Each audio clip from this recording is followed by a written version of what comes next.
Happy freaking Saturday, guys. I got a freaking play that I put a full unit down on today. I like to stick to my quarter unit bets. This one's a banger. I'm going to give it to you guys absolutely free. We have such a good system in place. Even when we have a losing night, it's like you can just see we're on the verge. Blew up 2 nights ago, had a couple late plays kind of salvage the day, if you will. I'm excited about today. This is another green light spot, some great weather conditions. Let's talk some Saturday baseball.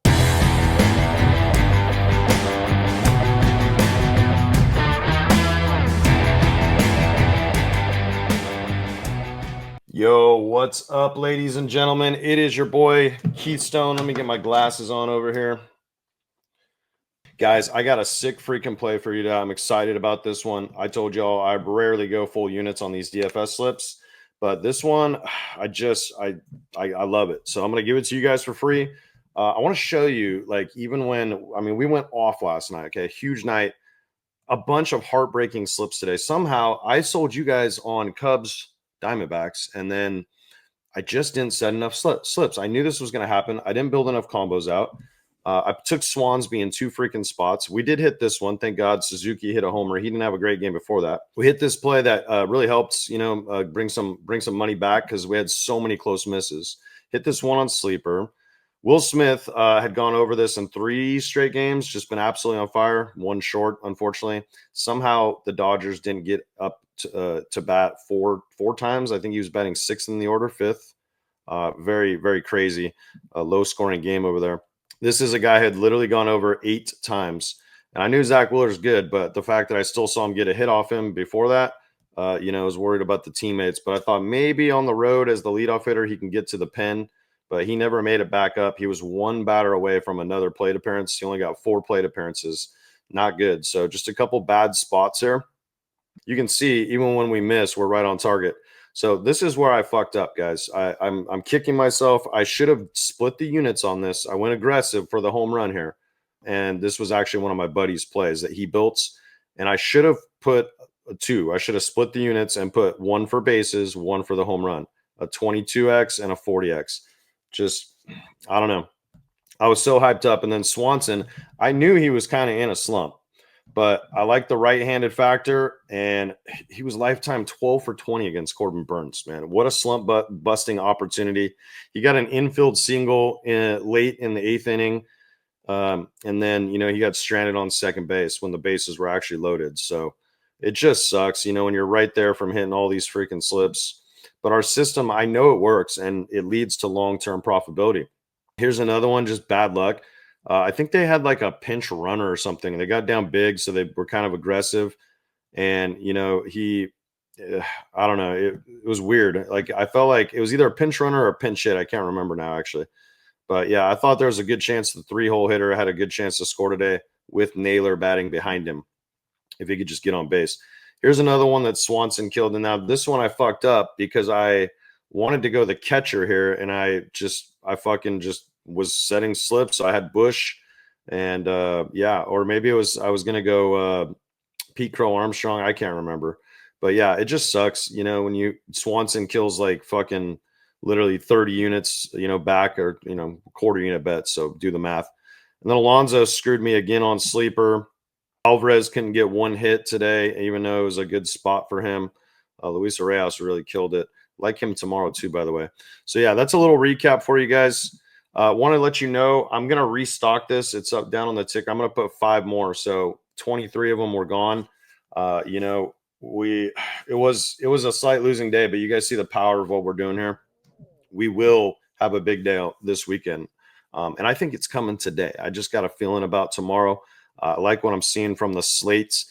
And I've already set a bunch of freaking plays. I've been cracking in the lab for like 3.5 hours. And I finally have said, okay, it's time to do a YouTube video. So if you want to hop on, this is a 2-day weekend pass, Saturday, Sunday, get you every single slip I set. We're probably going to have some AI soccer slips this morning for MLS if the lines are out. So be a good day to hop on. And then I'm also going to craft up a couple UFC futures because I will be in Kansas City next week for Fight Night, Protest versus Ian Machado Gary. Very excited to go check that out. Be at the Royals game Friday night, and then I'll be in St. Louis at the Cardinals game on Sunday afternoon. So if you're in the greater area of Missouri, you want to come hang out with me and Cody from SBE. We're going to be vlogging some stuff, having a ton of fun, placing bets. The UFC fight card looks pretty good. There's 14 fights. Sounds like something you're interested in. You live close by. Definitely shoot me a text. My number's down below, and we'll hook up with you at some point. If we can't see you like at the game or something, then maybe for a beer afterwards or something, at a local pub or something like that. But yeah, I'm gonna put 5 more of these. So yeah, there'll be 7 available if you want to hop on this weekend pass, guys. We absolutely went nuclear on Thursday night.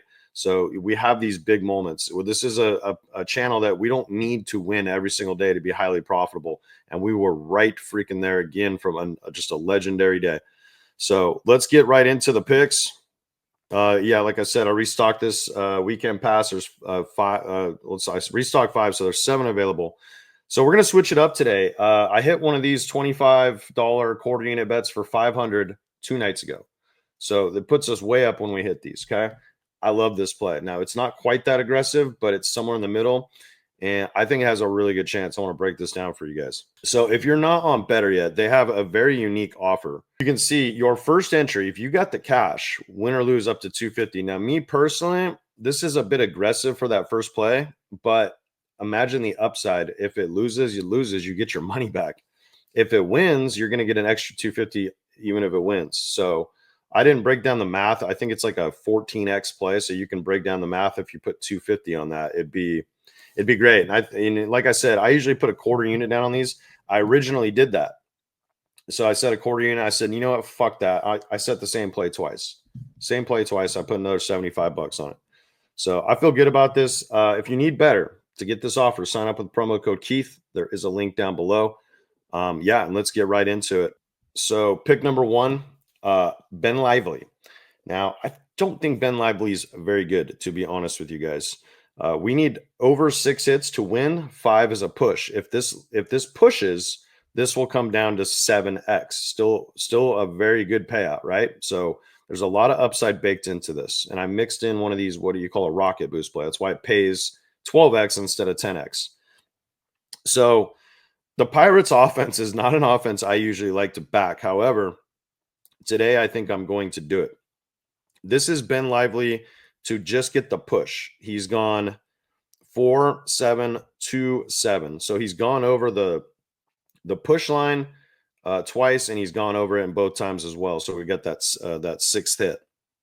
Now, if you see here, he faced the Royals, gave up 4 in 5 innings, but then he faced the Royals again in his most recent start, second time around, and actually pitched 1 more inning, but gave up 7 hits. Now, head to head, the Pirates actually roughed this guy up. We have very good conditions in PNC Park. We actually have a little bit of a boost here. We got a little run boost. It's usually a pitcher's park, but I don't know. I feel good about this. He's a guy that I really like to attack on the road too. Ben Lively to get over 5 hits. The hit rate looks okay like last year and stuff. This is just a gut call. Pittsburgh definitely does better against righties than they do lefties. There seems to be, this year, they seem to be giving Paul Skeens a little bit of run support. I think they did it last year against the Guardians as well. And I'm hoping that they just kind of let Lively just fucking hang out there. The nice thing, too, if we come look at his we look at his last 20, it's still a positive hit rate. He gets to that 5 number quite often. And they don't have his outline up, actually, so I can't show you guys that. But if we kind of just look at 2025, he's pitching 5. Most of the time he's getting to 5 innings. If he pitches 6, I really like our chances to have this happen like he did against the Royals right here. And he got 7 hits allowed. So that's going to be pick 1. And then pick 2. Oh, by the way, guys, I have a home run parlay for you today. I forgot to mention that. It's dope. And I'll tell you guys what happened with that 2 days ago. Very frustrating. If you didn't see yesterday's video, you probably already know. But I got that. And then I got another book play for you guys as well on top of this. So stick around. So Corbin Carroll, we're getting at a fat discount right now. And it's because that they think that they're valuing Ben Brown, who's a right-handed pitcher in Chicago, a little bit too much, I think. And then yesterday, the wind was blowing out, which if you know Wrigley Field, that is a big deal. and you had two kind of guys that were probably going to get roughed up a little bit. And it really didn't transpire with the starters. The bullpens are where these teams just like, the Cubs bullpens banged up. They're just not good. And so even if Corbin Carroll doesn't get it done against Ben Brown, he's going to face their bullpen at some point. The guy's been absolutely on fire. I don't know why Better's giving us this as a pick 'em, but he's gone over this in 6 straight games and 8 of his last 10. Head to head, 3 straight games he's gone over against the Cubbies. And guys, he's on the road. He's the leadoff hitter. He got 6 plate appearances yesterday. Somehow, it was very close. Stolen base, he just barely missed, but he got on base like 3 times. The guy literally on his first at bat, he struck out, and it was a wild pitch. Catcher let it go behind him, and he made it to first, so he's safe, and he scored a run. So there's a ton of ways that this guy can hit 1.5 hits, runs, RBIs. Just a ton of freaking ways. And then, yeah, if we look at him this year versus right-handed pitching, okay, you can see he's batting 321 overall. It bumps up against righties. Okay, so this guy destroys right-handed pitching. He hits four-seam fastballs extremely well. And then if we look at even like the curve here, let's see how he's doing against this curveball. Yeah, he's destroying curveballs pretty much. I mean, there's this heat map. I mean, you can see if he gets a curve from a righty right over here in this section. I mean, I'm telling you, this line makes no sense to me. Locking Corbin Carroll over 1.5 hits, runs, RBIs. This guy should be at like Better does push lines now. Like this is a push line. They literally should start making these push lines. This should be at 2 or 2.5. So that's play number 2. Like I said, I put $100 total. I have another one that's 25 for, I think it's like 3 something, whatever the math is on it. So this pays $900 if I'm right about this. So this is another guy that I expect both of these, maybe even by the time you guys see this, to be shield plays. Like they have their new little shield, kind of like safety things they think are likely, so you get a little bit less payout on them. But Soto's another guy that I really freaking like today. This is another dude that, right off the bat here, look at his last in 2025. He's hitting this at a 65% clip. Head to head, it doesn't really show you because it's like against the team. But he did do it in his last game against the Cardinals. I believe this was yesterday. And then if you look at 2020, let's go back to this. And then if we come and look at his career against Liberatore, who's a lefty, he is 1 for 2. So very small sample size. I don't think Liberatore is a very good pitcher. This is a guy I definitely don't want to back when he's on the road. And then if you see Soto, he's one of these strange lefties where he sees release points well from other left-handed pitchers. Look what he's doing to lefties this season in 15 plate appearances. You're talking almost a 500 batting average. So there's a lot of other teammates around him. Lindor, Mark Vientos, the one in the 4-hitter, they've had a lot of success against Liberatore too. So my thing here is if Soto can just get on base, I feel like there's a good opportunity he's going to get, an RBI opportunity with Lindor on base, or maybe a run opportunity with Vientos coming up after him. Alonso is the only one that has kind of okay numbers against Liberatore. But yeah, I think this is a spot to freaking back him. Liberatore is actually, he's giving up better numbers to righties, but like I mentioned, Soto is not your typical left-handed hitter. So I love this line. It's negative 135 on the books, guys. This makes no sense that Better has this as a pick 'em. Lock this play in as soon as possible, okay? And then the final pick, we're going to take Crotchet. Now, this is the risky one of them all, but I don't know how risky it really is. It's a dual-edged sword here, so let me break this down for you guys. This is a tricky one. So we're going to focus just on 2025 with his new team, the Red Sox. Historically, Garrett Crochet has not pitched well at Fenway Park, and that was the case this year. In his one game at home, now granted, it was against Toronto. They've had decent success against him, and I don't know, like it's just a completely different offense than the White Sox, right? That's who he's facing today. But this is a 50% hit rate. We're getting 2x more payout because of the fact that they think this is hard. This last game he just pitched was in Chicago against his old team. That's who he played for last year, the White Sox. Now he's in Boston. He's a Red Sox. He likes the Sox. But just, like, what was this?